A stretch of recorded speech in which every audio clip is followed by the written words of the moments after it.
Hiya. You know what one of my other favorite games was to play besides Animal Crossing?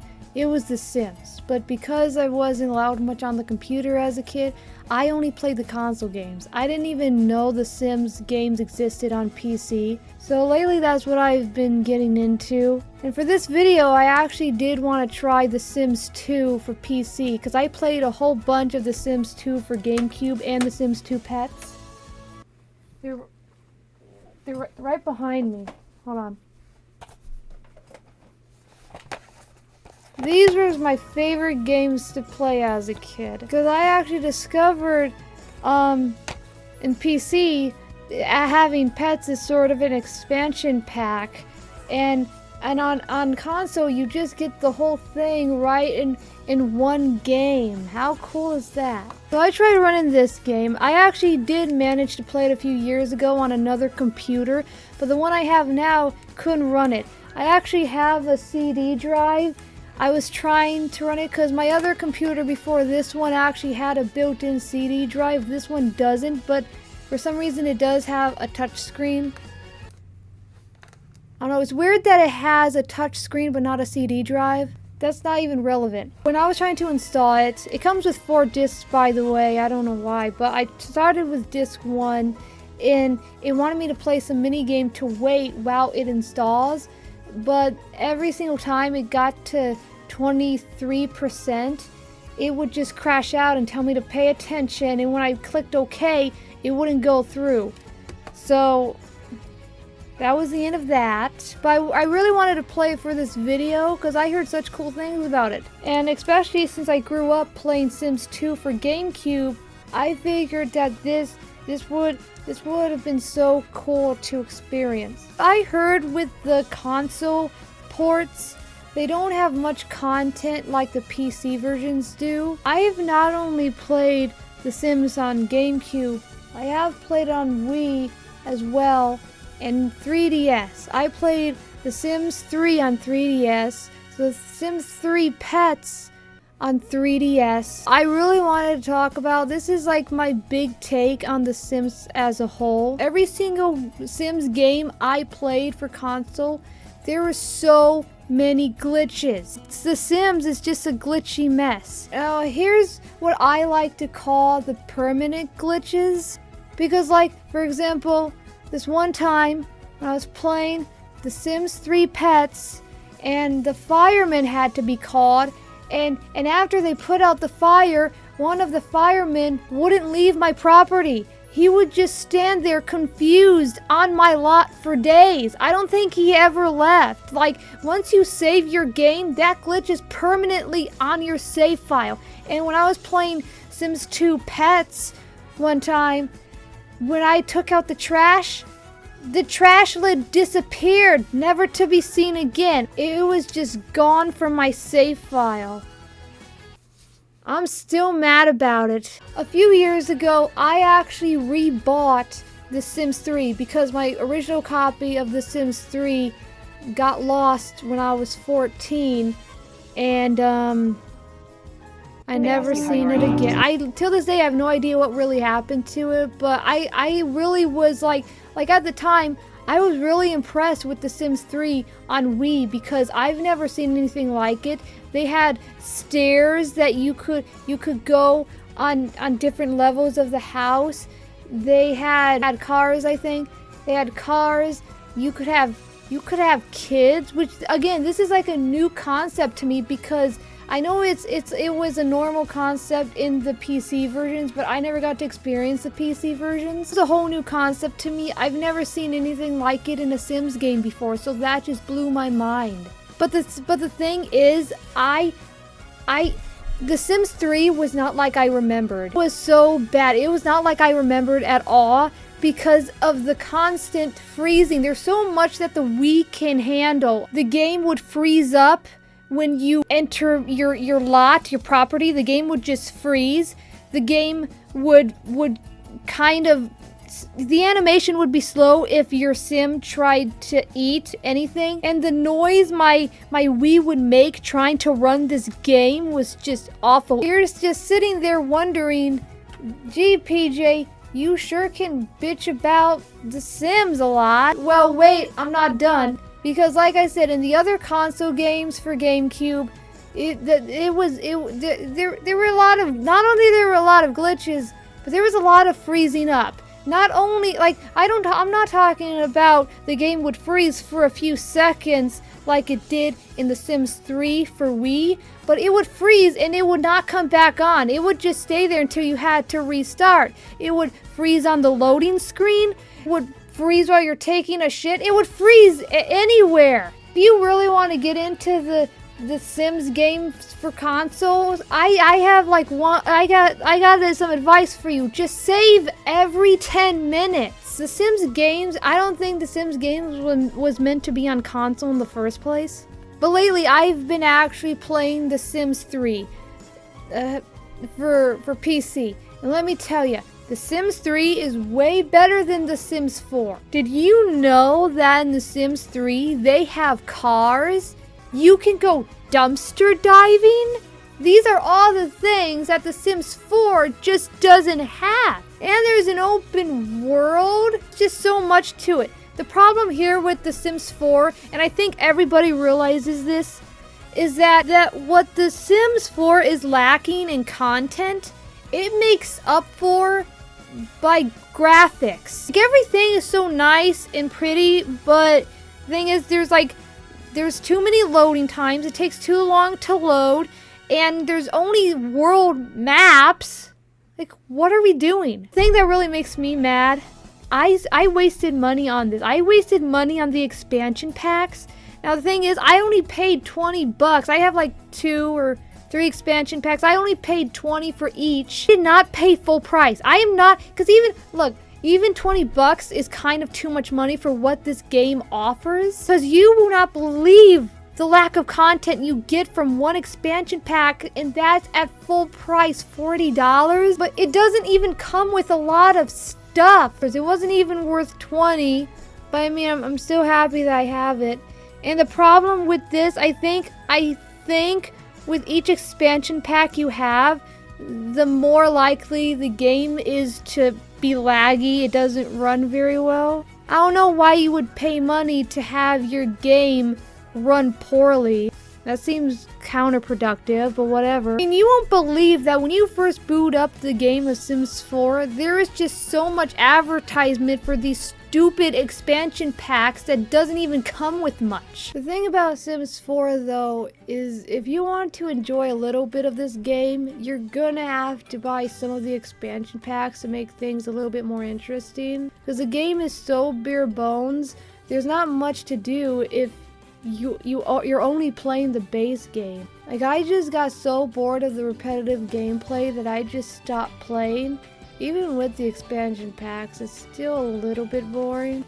At least with The Sims 3, you don't really feel like you have to pay for extra content because the game is so expansive and there's an open world to explore and there's just like so many other places to visit or do.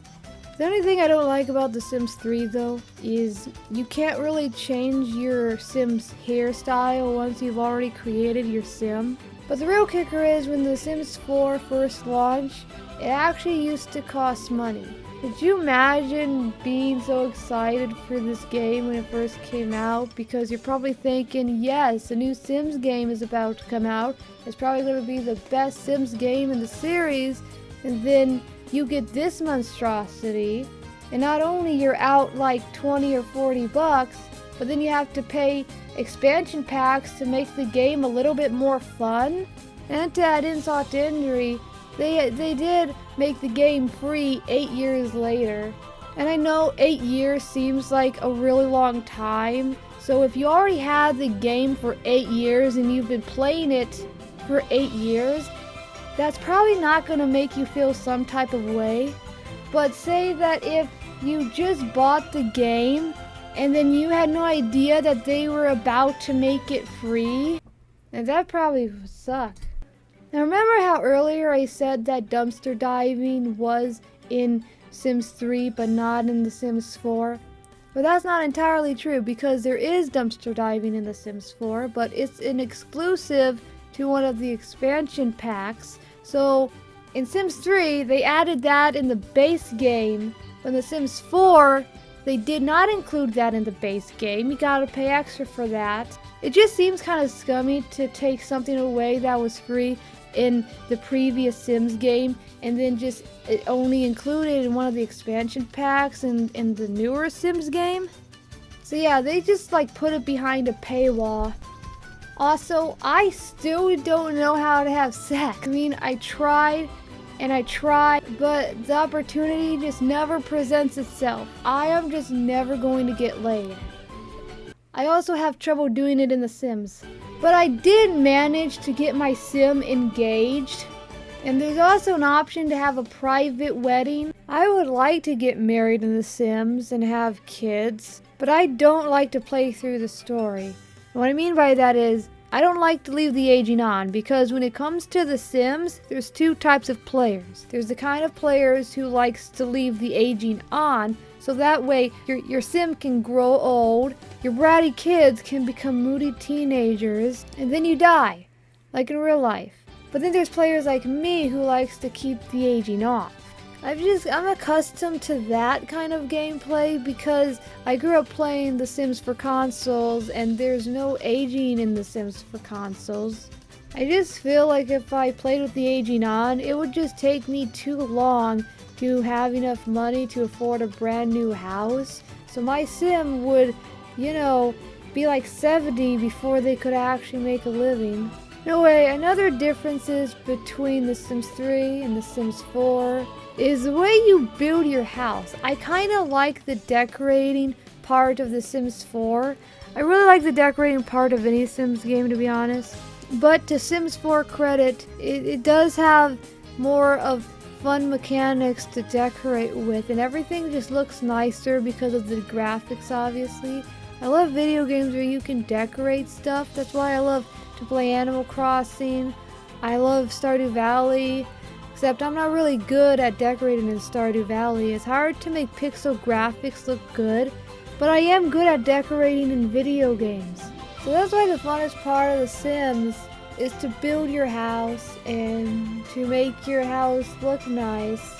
And another thing I have to say about The Sims in general, I love how they take real life songs and then they turn it into Simlish.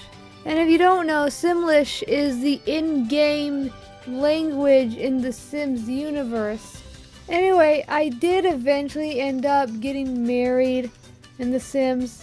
The problem is that these Sims are going to be in a sexless marriage now because I don't know how to use the woohoo option. I mean, it's not that I don't know, it's that the option is just never there. So my Sims are never going to bang and they're never going to have kids.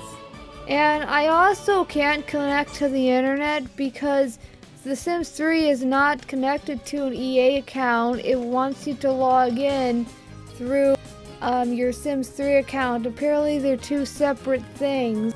When I signed up for The Sims 3, I went on the Sims 3 website. They had me sign up by using a username instead of an email.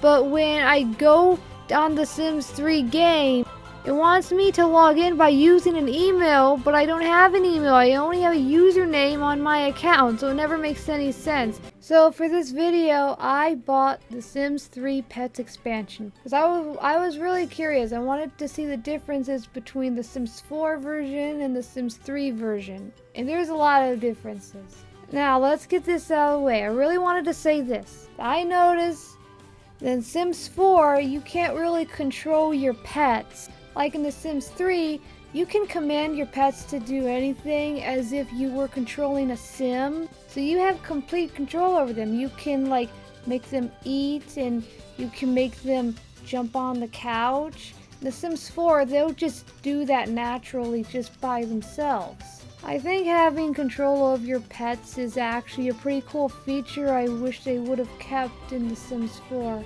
And another big thing is in The Sims 4 Pets expansion pack, they don't have horses. You actually have to get the horses separately. The horses has their own expansion pack that comes with horses. I think it's called The Sims 4 Ranch. pack where you have this little ranch and got a bunch of horses. That's nice and all, but it comes separately.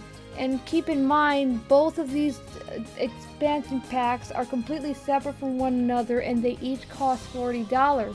Together, that would be $80. However, in The Sims 3, you can buy the Sims 3 expansion pack, the Sims 3 Pet, and it comes with horses. And together, that's only $20. For $20, you can have cats, dogs, and horses. And it even comes with, farming themed items when you get this expansion pack, such as cowboy boots for your sim and other clothing items that resemble Western stuff.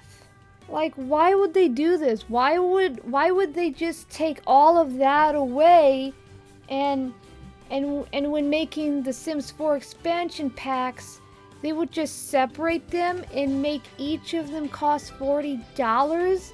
Why would they do that? I like money. Anyway, I've been having a lot of fun with the Sims 3 Pets. I made a cat. I named her Kit Kat after my cat I used to have. And I made a horse, a white horse named Blue Jeans.